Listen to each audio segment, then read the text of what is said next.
Hi friends, welcome back to our YouTube channel. Today we have to discuss about address sequencing in computer architecture course, computer organization course, computer organization and architecture course.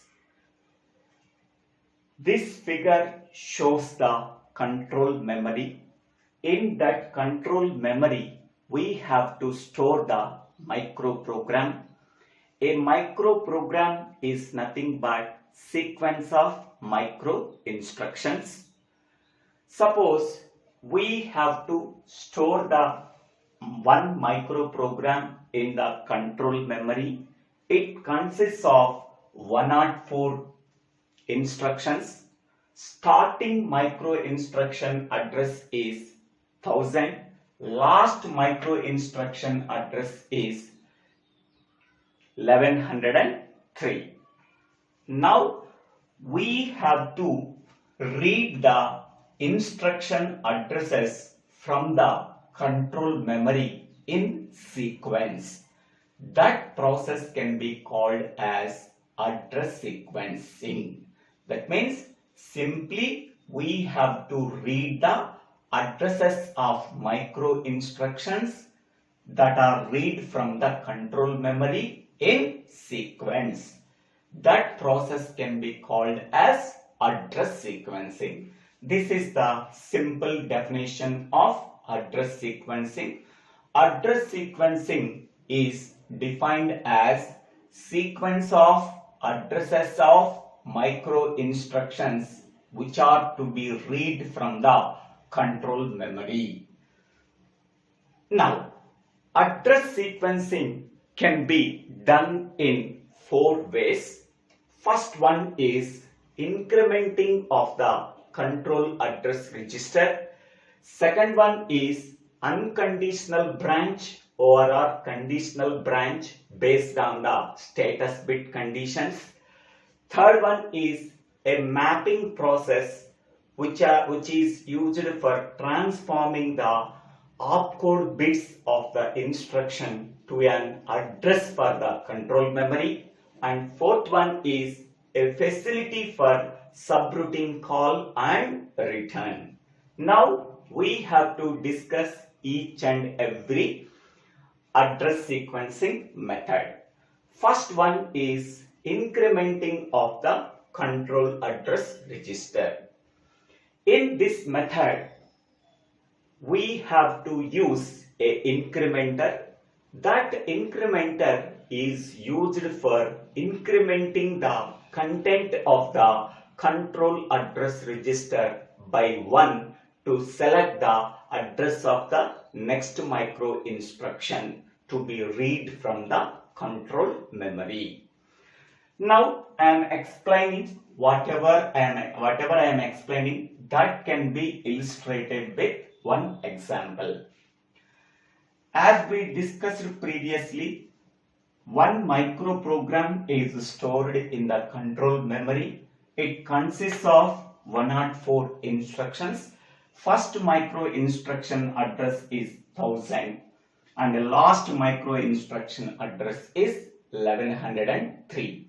Initially, control address register is loaded with the address of the first instruction in the control memory. What is the address of the first micro instruction in the control memory? That is 1000. So CAR initially contains the address of the first micro instruction, that is 1000. While executing this micro instruction, the control have to determine the address of the next micro instruction that is to be read from the control memory. For that purpose, simply we have to increment the content of the control address register by 1. So what is the content of the control address register? 1000. Now we have to increment it. Increment is nothing but we have to add 1. So then what we are getting? 1001. 1001 is the next micro instruction that is to be read from the control memory after executing the micro instruction at 1000. So after executing this instruction, what is the next micro instruction address in the sequence? That is 1001. Okay, this is the simple illustration of the implementing of the control address register. Now we can go for second one. The second way is unconditional branch or a conditional branch based on status bit conditions. We already know that there are two types of branches. First one is unconditional branch. Second one is conditional branch. What is the meaning of branch? Branch is nothing but we are transferring the program control from one location to another location in the microprogramming. That can be done in two ways. First one is unconditional branch. Unconditional branch is nothing but without any condition, we are transferring the program control from one location to another location in the microprogram. For example, I am taking JMP 1099. Suppose we have to execute this instruction. The instruction is JMP 1099, that is there at instruction address 1001. Here we do not mention any condition. Okay, so simply we have to transfer the program control from 1001 to 1099.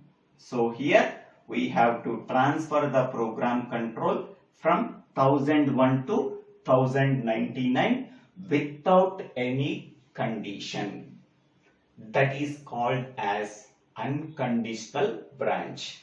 Unconditional means without any condition, we have to branch the control from the current micro instruction to the address specified within the branch instruction. Okay, so here CAR, control address register, initially contains 1001. By executing this instruction, after executing this instruction, the control immediately transfers from 1001 to 1099. That means the branch address is loaded into the control address register in the unconditional branch. In unconditional branch, whatever the branch address that is specified within the instruction, the control immediately transfers from the current micro instruction address to the address specified within the branch instruction, that is 1001 to 1099. This can be called as unconditional branch. Without any condition, we are transferring the program control from the current micro instruction address to the address specified within the instruction, that is 1001 to 1099. The program control can be transferred in the microprogram of the control memory. This is called as unconditional branch. In the case of unconditional branch, the control address register is loaded with the branch address specified within the instruction. into the control address register. So initially control address register contains the address 1001. Whenever we are executing this instruction, in that instruction the branch address is specified 1099. Then the control address register is loaded with the branch address 1099. Then the program control can be transferred from this instruction to this instruction. That is called as unconditional branch. Next, the second type of branch is conditional branch. Based on the condition, we are transferring the program control from one location to another location in the microprogram. First, we have to check the status bit conditions. If the condition is met, then we have to transfer the program control that is mentioned in the branch address. If the condition is not satisfied, simply we have to increment the content of the control address register by 1. So if the condition is satisfied, then branch to the specified address within the microprogram. If the condition is not satisfied, simply we are increment the content of the control address register by 1. So here there are some status bit conditions are there. First one is overflow flag. V stands for overflow flag. So the most significant 2 bits can be taken. We have to exclusive OR can be performed between that 2 bits. If the output is 1, then it can be set as 1. If the output is 0, it can be set as 0. Okay, most significant 2 bits we have to taken. Exclusive OR between the 2 bits can be performed. If the output value is 1, then V value can be set as 1. Otherwise, V value can be set as 0. Next one is 0 flag. If the output of the accumulator contains a 0 value, then it can be set as 1. Otherwise, it can be set as 0. Next one is carry flag. If the end around carry bit value is 1, then it can be set as 1. Otherwise, it can be set as 0. Next one, sign flag. We have to check the most significant bit. If the most significant bit value is 1, then it can be set as 1. Otherwise, it can be set as 0. Next one, indirect mode bit. Its value is always equals to 1. Because for indirect addresses, the mode bit I value can be taken as 1.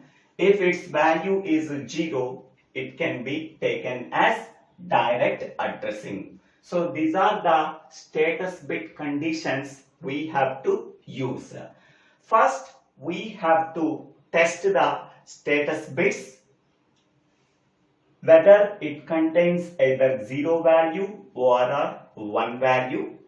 After testing the status bit conditions, if its value is 1, then the program control can be transferred from the address that is mentioned in the instruction. Otherwise, simply we have to increment the content of the control address register. So this is called as conditional branch or unconditional branch. Okay. Next, we can go for third one is a mapping process from the bits of the instruction to an address for control memory. We are taking the simple computer instruction format that consists of 16 bits starting from 0 and ending with 15. So these 16 bits can be divided into two fields, 0 to 11, that is least significant 12 bits represents the address, and the most significant 4 bits, that is 12 to 15, represents the opcode. Opcode stands for operation code. That means what is the operation to be performed. By decoding the most significant 4 bits, that is opcode bits, we are performing 16 operations. So 4 bits I am taking. These 4 bits can be sent to the decoder. We are getting 2 power 4, that is equal to 16 operations. 16 operations we are getting. Now I am taking a control memory. Suppose I am taking a control memory that consists of 128 words. To uniquely identify each and every word, we require an address. How many number of bits we are taking in the address? That is 128 can be written as 2 power 7. In the power 7 is there. Therefore, 7 bits are required to uniquely identify each and every word in the control memory. Okay, now we have to convert the opcode bits we have to convert the 4-bit operation code into a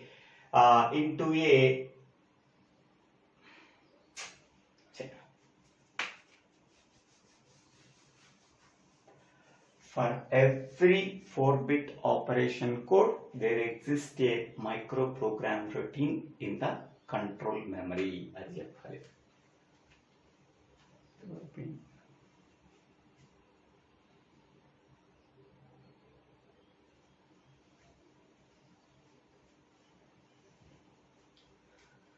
Now the third one is mapping process. A mapping process from the bits of the instruction to an address for control memory. How mapping process can be done? Before going to the mapping process, first of all, we have to consider the simple computer instruction format that consists of 16 bits starting from 0 ending with 15. These 16 bits can be divided into two fields. First one is address field, second one is opcode field. The least significant 12 bits represents the address field. The most significant 4 bits represents the opcode field. Opcode field contains 4 bits starting from 12 and ending with 15. These 4 bits can be sent to the decoder. It can produce 2 power 4, that is equal to 16. 16 different operations we have to perform. And least significant 12 bits represents the addresses of the operands that are stored in the memory. Now I am taking a control memory. The control memory consists of 128 words. To represent any word among the 128 words, we require 7 bits. So 128 can be written in terms of 2 powers. In the power 7 is there. Therefore, 7 bits are required to uniquely identify each and every word in the control memory. For every 4-bit operation code, there exists a microprogram routine in the control memory. Simply means that we have to convert the 4-bit opcode into 7-bit address for the control memory. For that purpose, we have to use the mapping process. So mapping process is nothing but transforming the 4-bit opcode of the simple instruction format into an 7-bit address for the control memory. This conversion process can be called as mapping process. Now, we are taking one simple example. This is the simple computer instruction format.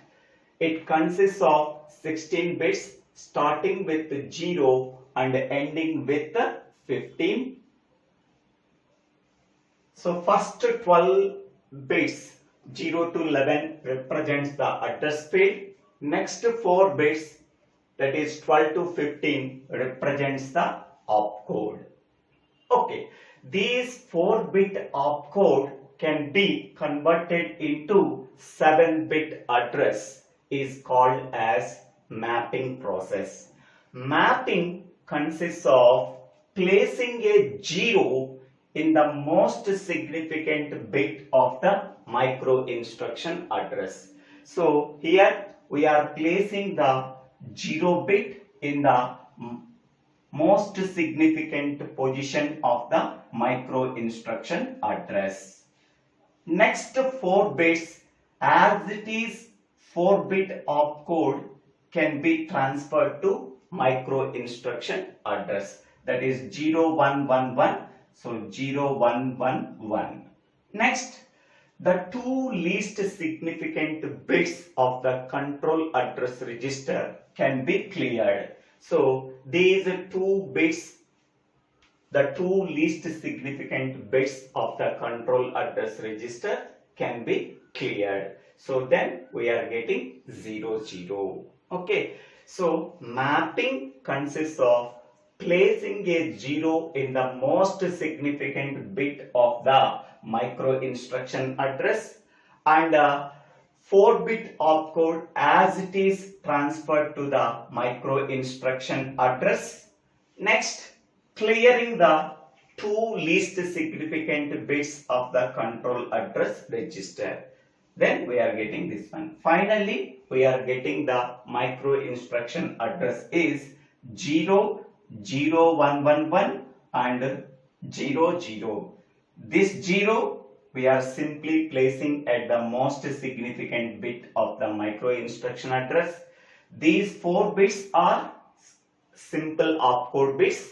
Next, these 2 bits are, we are clearing the 2 least significant bits of the control address register. In this way, we are mapping the 4-bit opcode into 7-bit address for the control memory. So this micro instruction address is present in the control memory. It consists of 4 bits. This is the simple computer instruction format. It contains 4-bit opcode. This 4-bit opcode is converted into 7-bit micro instruction address by using the mapping process.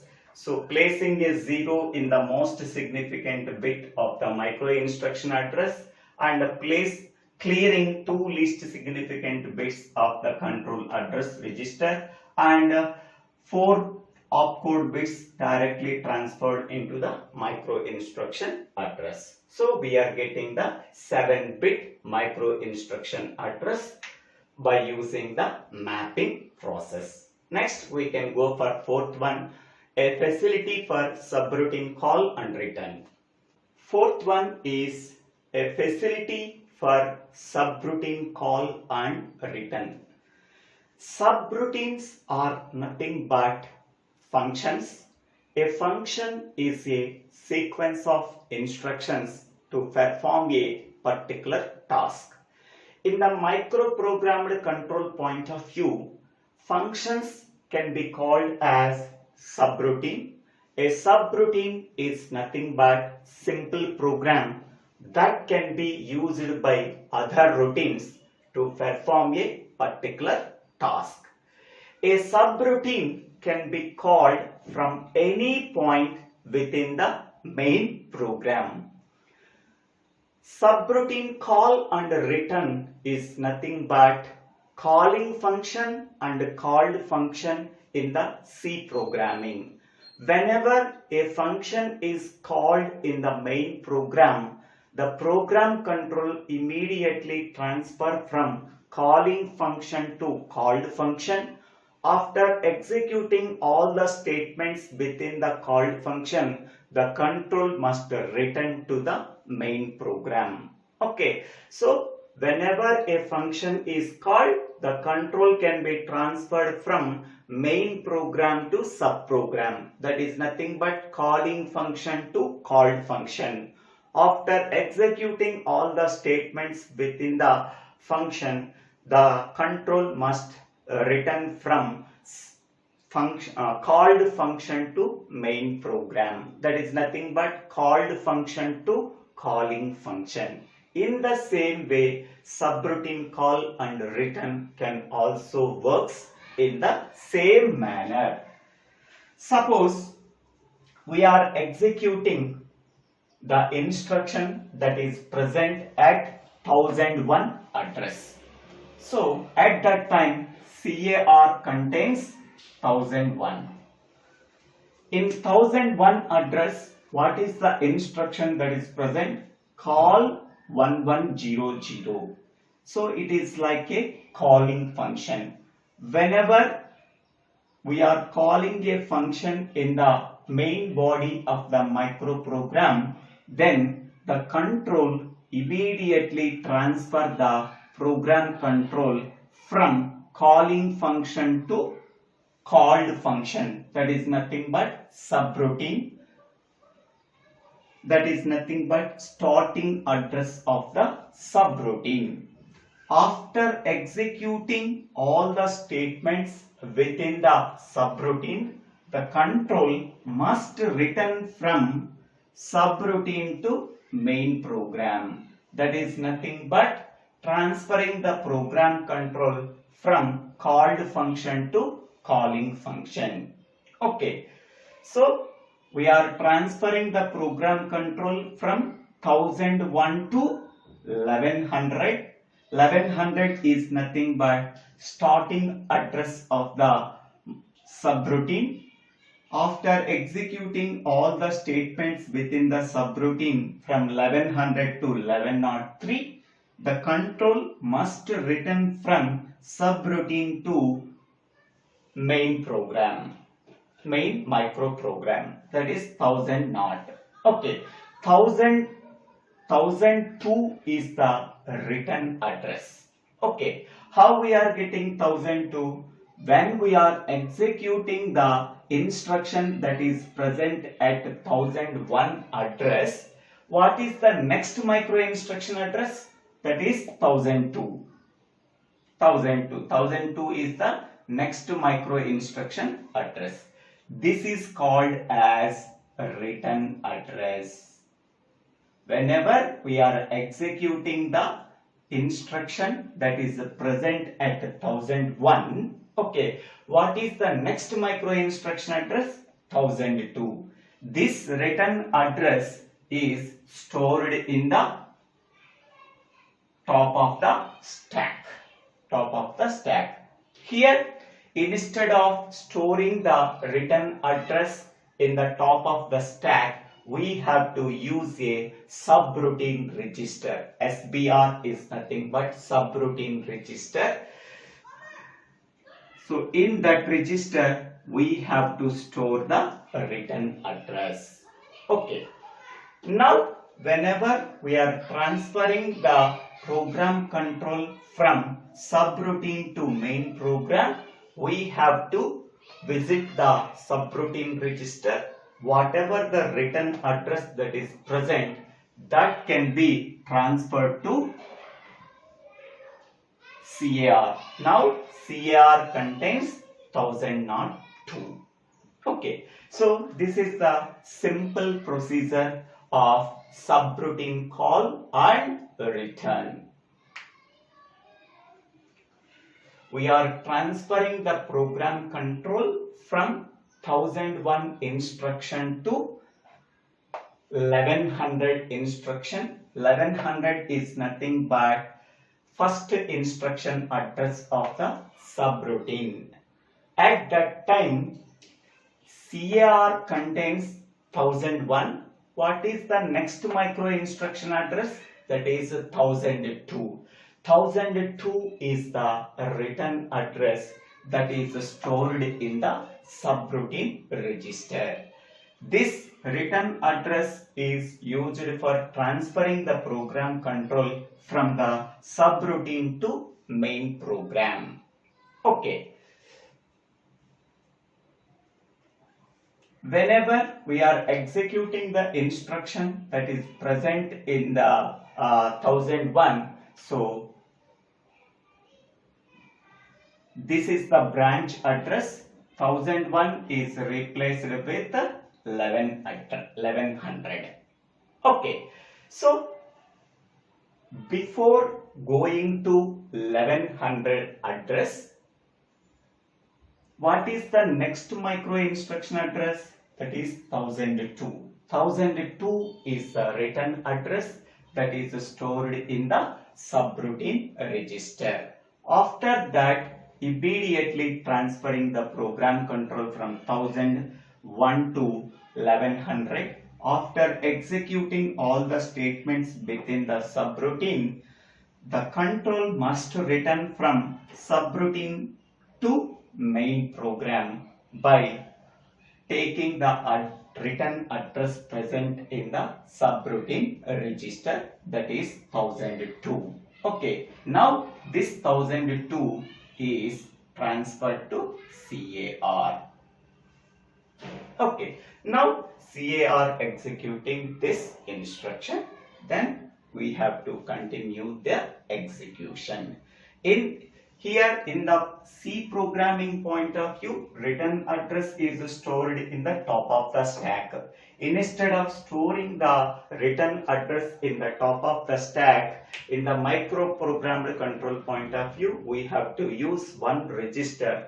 That register can be called as a subroutine register. This register can store the written address. Okay, when we are calling a subroutine, okay, the program control can be transferred from calling function to called function. At that time, what is the written address of in the main program after executing the subroutine? That written address is stored in the subroutine register. After executing all the statements within the subroutine, by visiting the subroutine register, whatever the written address that is present in the subroutine register, then that address can be transferred to CAR. Okay, now CAR contains the 1002, then it can proceed with the remaining instruction execution. This is called as the subroutine call and return. Now, how address sequencing can be performed by using these 4 ways, that can be illustrated with one block diagram. First of all, what is address sequencing? Address sequencing is defined as the sequence of addresses of micro instructions which are to be read from the control memory. This definition can be illustrated with this diagram. This is the control memory diagram. In that control memory, we have to store the microprogram.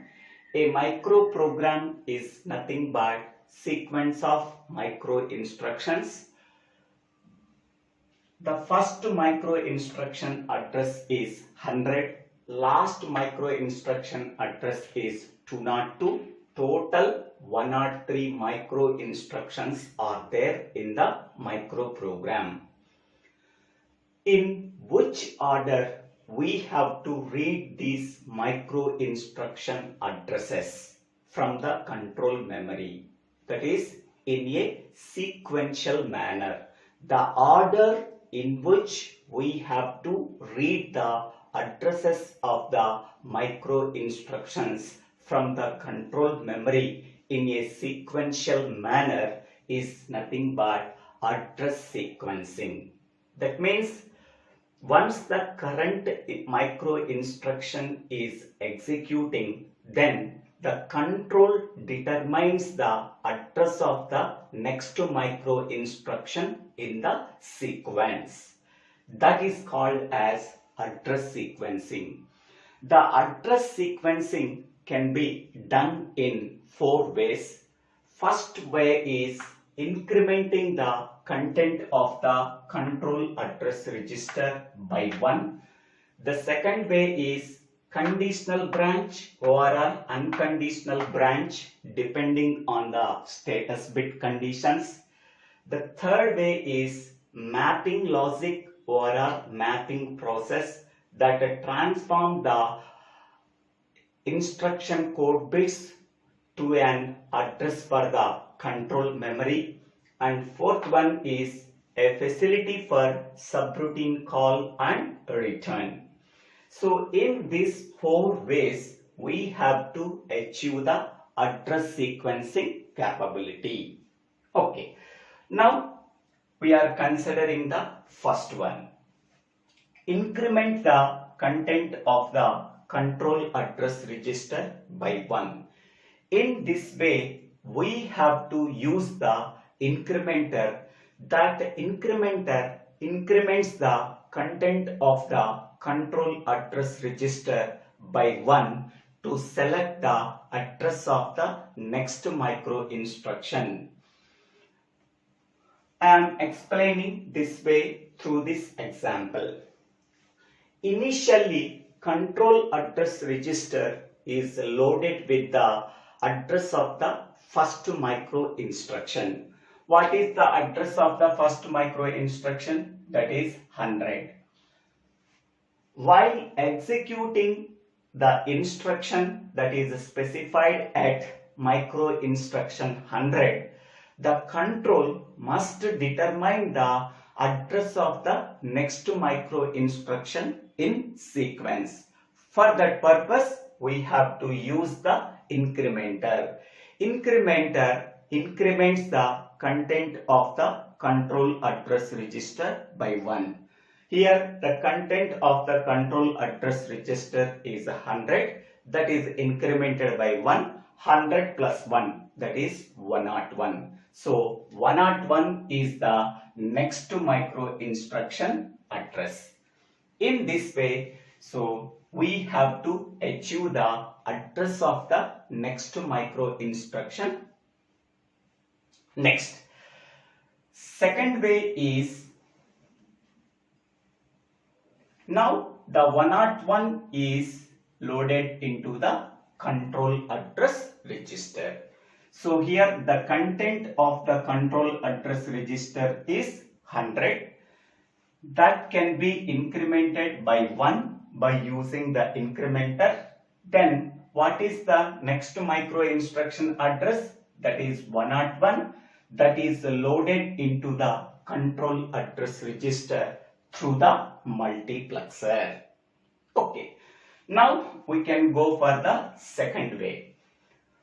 Unconditional branch or conditional branch depending on the status bit conditions. Okay. First we can go for the unconditional branch. Unconditional branch is nothing but without checking any condition, we are transferring the program control from one location to another location in the microprogram. That branch address is specified within the instruction. Okay, so here this is the branch address. This branch address is nothing but unconditional branch address. That address is specified in the address part of the micro instruction. Now we are executing the 100th micro instruction. So in that instruction, unconditional branch instruction, that is jump 102 is there. JMP is nothing but jump. This is the branch address. That branch address is 102. Okay. Control address register stores the address of the current micro instruction. So current micro instruction address is 100. In that current micro instruction, the instruction is JMP and the branch address is 102. Whenever we are executing this instruction, the program control immediately transfer from the current micro instruction to the address specified within the instruction. So that means the program control can immediately transfers the program control from the current micro instruction address 100 to the address specified within the jump instruction, that is 102. Now CAR pointing to 102. Okay, so here the branch address is 102 and branch instruction is JMP. It is available at the micro instruction address 100. Whenever we are executing this instruction, the program control can immediately transfer from this current micro instruction to 102 micro instruction. That can be loaded into the control address register through the multiplexer. This is called as unconditional branch. Without checking any condition, we are transferring the program control from the currently executing instruction to the address specified within the instruction. That means transferring the program control from address 100 to 102. 102 is the next micro instruction address. That address is loaded into the control address register through the multiplexer. This is called as unconditional branch. Next, whereas in the case of conditional branch, here we have to check the condition first. Whenever we are checking the condition, if its value is 1 or 0. If its value is 1, the particular branch address is loaded into the control address register. If its value is 0, then simply we have to increment the content of the control address register by 1. In this case, we have to check various status bit conditions. So first one is 0 flag, second one is sign flag, third one is carry flag. Okay, we have to check the status bit conditions. First, we have to select a status bit. Then we have to check the status bit condition by using the branch logic. Then we have to know the value of the status bit condition, whether it contains either 0 or 1. If its value is 1, then the corresponding branch address is loaded into the control register through the multiplexer. If its value is 0, simply we have to increment the content of the control address register by 1. Here 0 flag is used for checking whether the accumulator contains the 0 value or not. If the accumulator contains the 0 value, then it can be set as 1. Whenever this status bit value can be set as 1, then the corresponding branch address is loaded into the control address register. If the accumulator contains the value 0, then Z value can be set as 0. At that time, simply we have to increment the content of the control register by 1 to get the next micro instruction address. Next, in the case of sign flag, if the most significant bit value is 1, then it can be set as 1. Otherwise, it can be set as 0. Whenever the sign bit value can be set as 1, the corresponding branch address is loaded into the control address register by using the multiplexer. Next, this is the carry flag. If the AND around carry is generated, then it can be set as value 1. Otherwise, it can be set as value 0. Whenever the carry bit value can be set as 1, then the corresponding branch address is loaded into the control address register. Otherwise, simply we have to increment the content of the control address register by 1. In this way, we have to select the next micro instruction address by using the status bit conditions. Okay, so here first we have to select a specific status bit that can be tested by using the branch logic. After testing, it contains either 0 value or 1 value.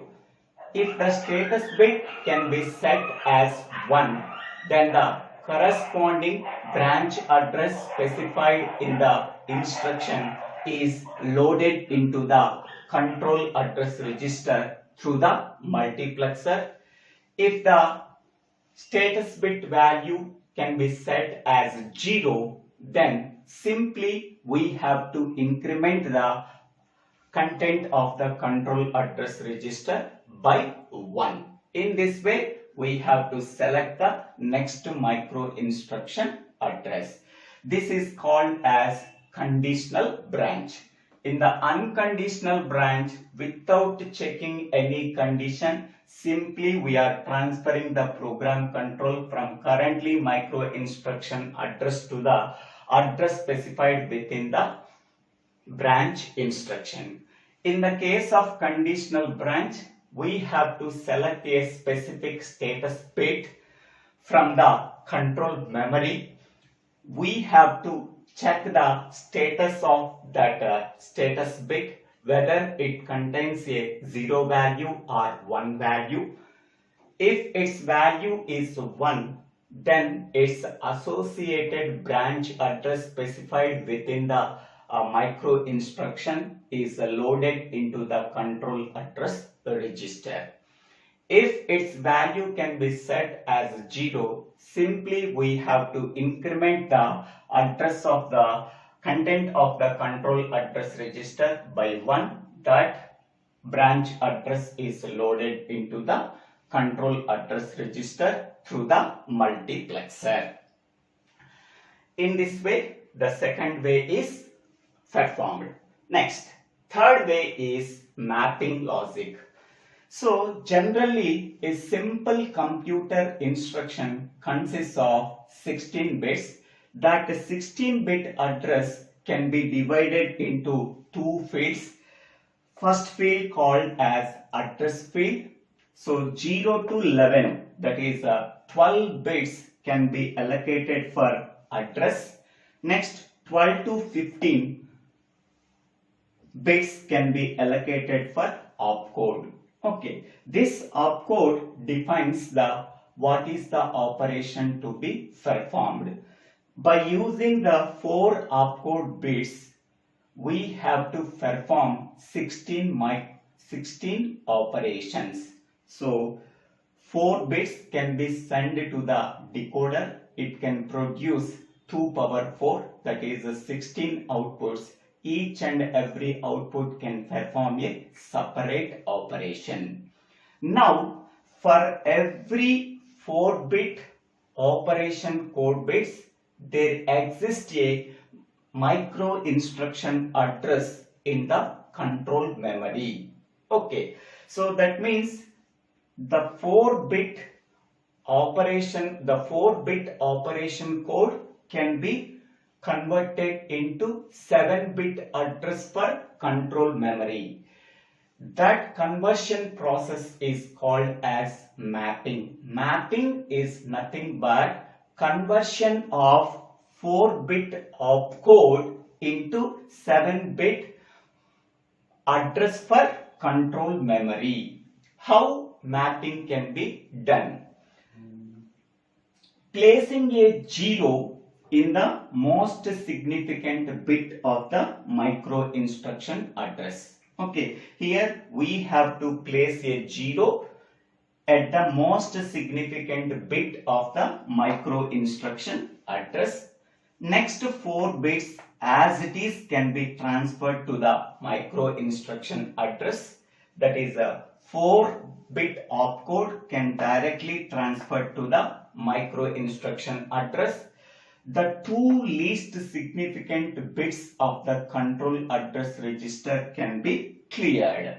Okay, so here we are getting these 2 zeros, and this is the most significant 0, and these are the 4 opcode bits. So total 7-bit micro instruction address.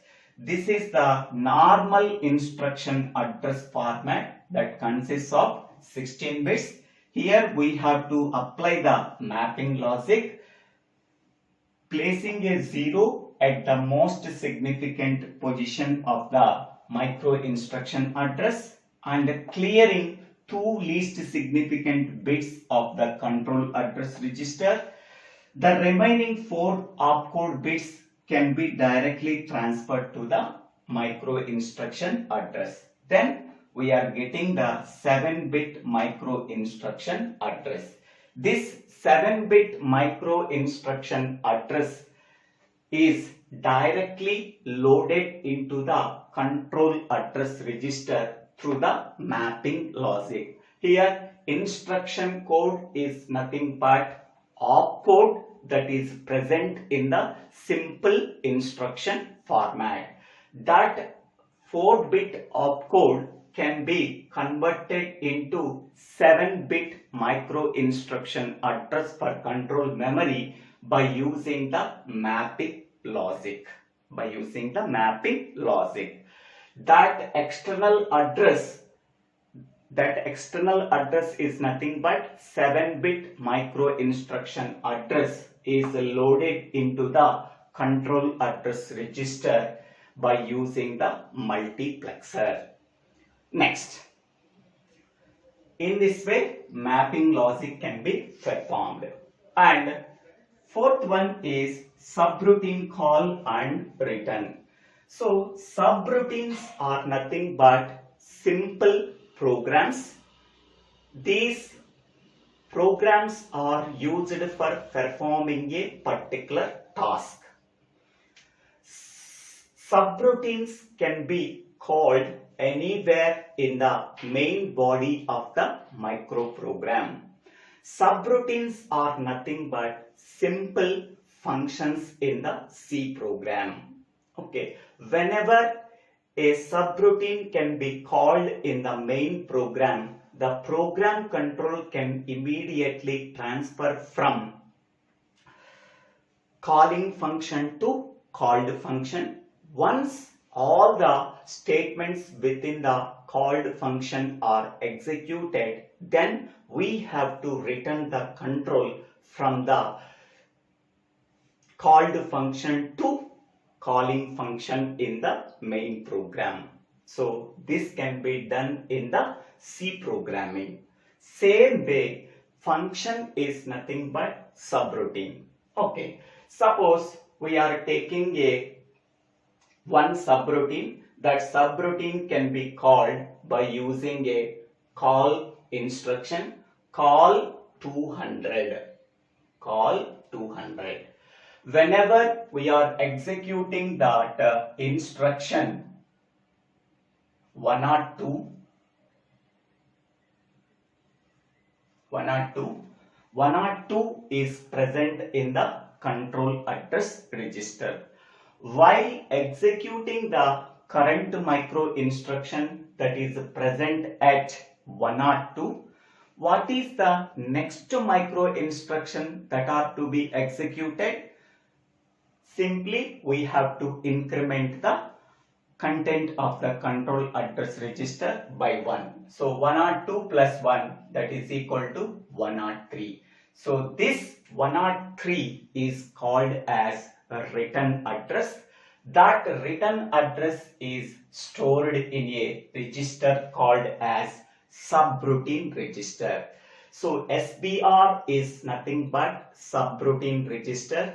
This subroutine register contains the return address from the subroutine. That means simply we have to return from the subroutine to main program.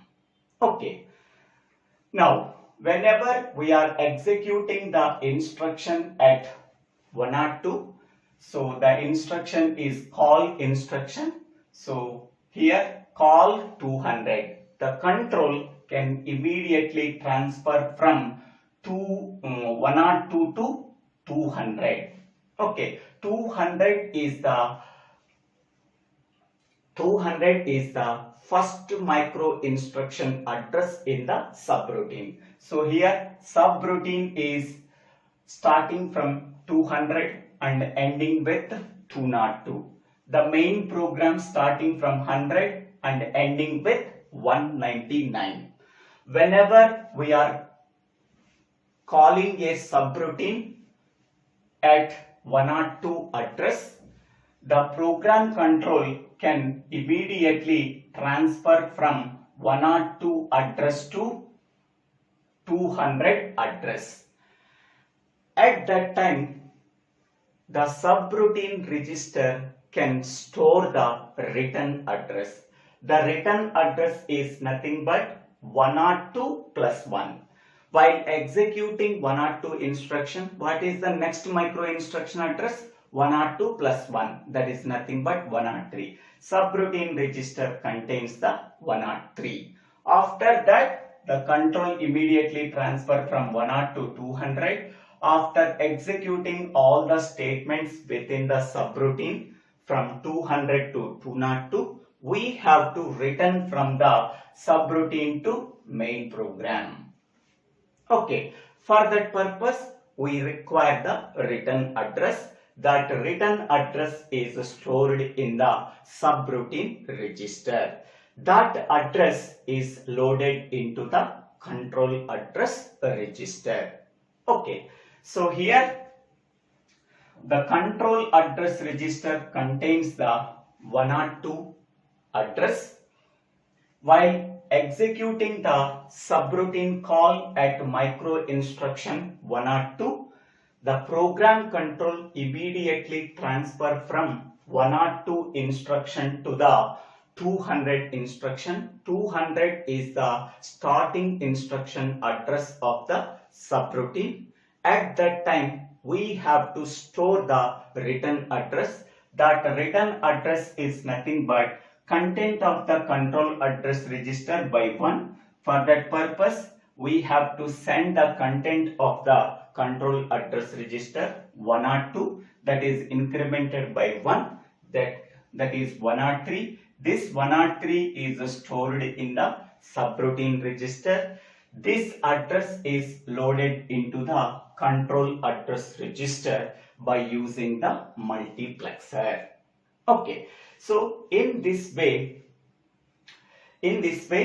how subroutine call and return can be performed.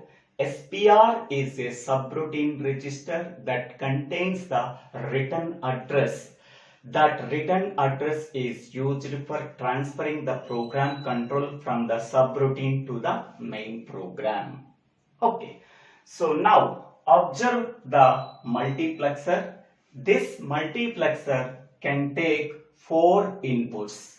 Okay, one input taken from the branch address, another input taken from the mapping logic, another input taken from the return address from the subroutine register, another input coming from the incrementing of the control address register by 1.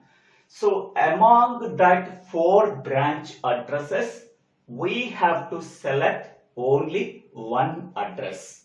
For that purpose, we require a multiplexer. Its size is 4 by 1. Okay, 4 inputs and 1 output. By using that 4 by 1 multiplexer, we have to select one branch address among these 4 branch addresses. Whatever the branch address that is selected, that can be loaded into the control address register.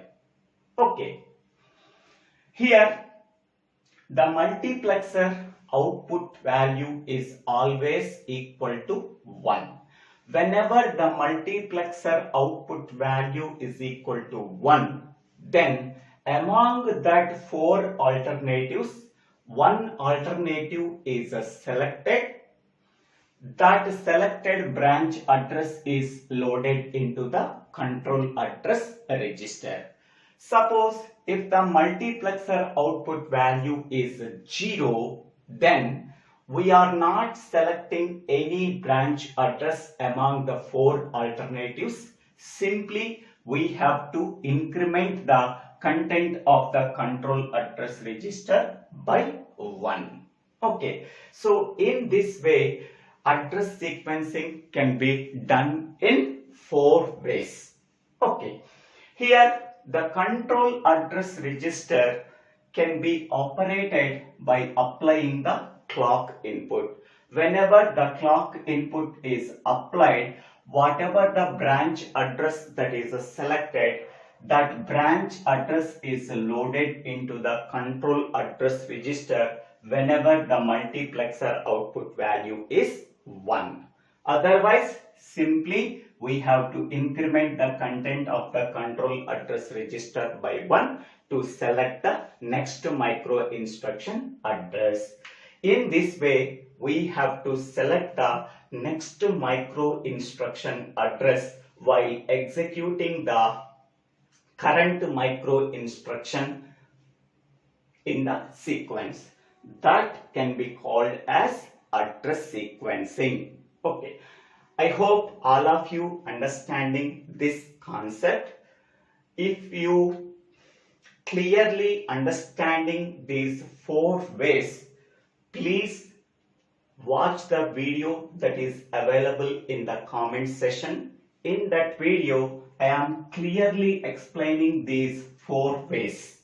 Okay, that video is lengthy, but understanding purpose, I am clearly explaining these 4 ways. That video is available in the comment box. I hope all of you understanding this video. If you really understanding this video, please share this video to your friends and classmates. If you really understanding this video, please subscribe my YouTube channel, Divvela Srinivasa. After subscribing my YouTube channel, click on the bell icon to get the future updates in my YouTube channel. Thank you one and all for watching this video.